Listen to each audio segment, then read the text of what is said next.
اگر کوئی مزار پہ جا کے سجدہ کرتا ہے تو ظاہر ہے یہ تو آپ سمجھتے ہیں نا، سجدہ تو صرف اللہ کو کیا جاتا ہے، اللہ کے علاوہ تو کسی کو سجدہ کیا جاتا نہیں ہے۔ لیکن آپ اپنے ذہن میں یہ رکھیں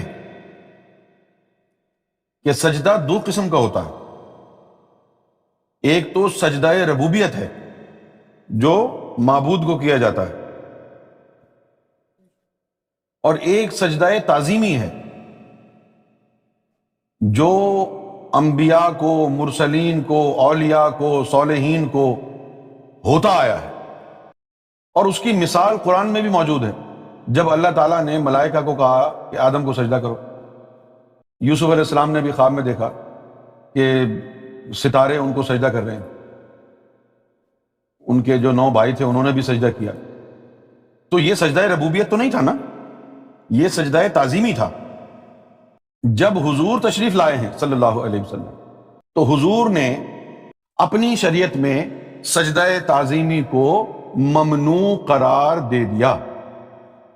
اگر آپ ممنوع نہ فرماتے تو وہ جو روایت قبروں کو سجدہ کرنے والی چلی آ رہی تھی بنی اسرائیل کی قوم میں، وہ اسلام میں جاری رہتی۔ لہذا نبی پاک صلی اللہ علیہ وسلم نے جو انتہائی ضروری قدم اٹھایا وہ اس لیے تھا کہ اس سے غلط روایت نکل پڑے گی۔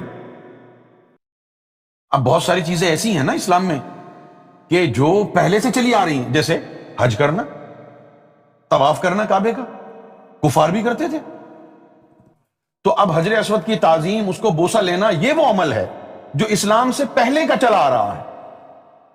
خانہ کعبے کا طواف کرنا، یہ وہ عمل ہے جو اسلام سے پہلے کا چلا آ رہا ہے۔ اسی طریقے سے سجدہ تعظیمی کرنا وہ عمل ہے جو اسلام سے پہلے کا چلا آ رہا ہے۔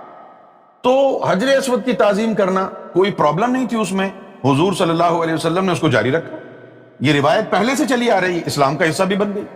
حج پہلے سے چلا آ رہا ہے، اسلام کا حصہ بھی بن گیا، لیکن وہ چیز اس میں آپ کو خطرہ محسوس ہوا، لہٰذا اس کو ممنوع قرار دے دیا۔ لیکن جو شریعت کے بعد طریقت میں داخل ہو جائیں ان کے لیے جائز ہے۔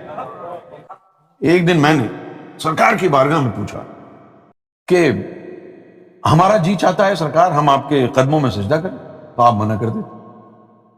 جواب نہیں، میں نے سلطان صاحب کا حوالہ دیا، سرکار انہوں نے تو کہا ہے کہ جو عاشق ہوتا ہے وہ مرشد کے قدموں میں سجدہ کرتا ہے، تو پھر فرمایا کہ طریقت میں جائز ہے طریقت میں جائز ہے، لیکن عام لوگ جب بیٹھے ہوں تو وہاں طریقت نہیں، وہاں شریعت کا نظام چلے گا۔ طریقت میں تب جائز ہے جب صرف طریقت والے ہوں گے۔